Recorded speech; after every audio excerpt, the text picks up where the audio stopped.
Flicker rin siya.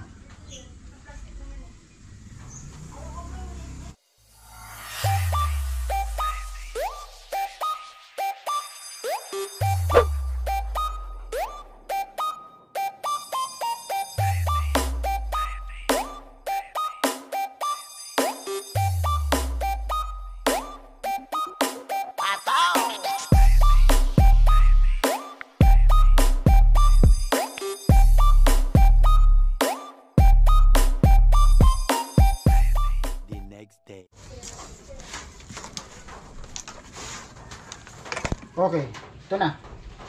Ito na yung ginawa nating laptop. Kukunin na ni Jontech. Ayan. Chinarge ko na to eh.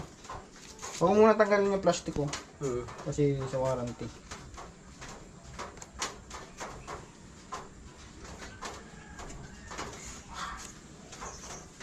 Antayin ko mag-flickering.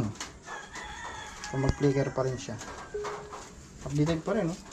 Sunday, December 1, yung pizza. Updated, ha? Kaya lang, yung pin. Hindi, alam naman na kayan. Pinakikilaman na kayan dun eh. Okay, pasakali muna tayo. So, ito na yung ginawa natin. Laptop ni Mark Jarabijo. Ayan. Hindi natin makontrol kasi may pin or password. So, ito yung ginawa natin yung nakaraang gabi na nagpalit tayo ng LCD. So, ito pala yung LCD niya. Yan, 4,000. Grabe na ito. Yeah. Ayan. So, ito si Jontech. Bentech.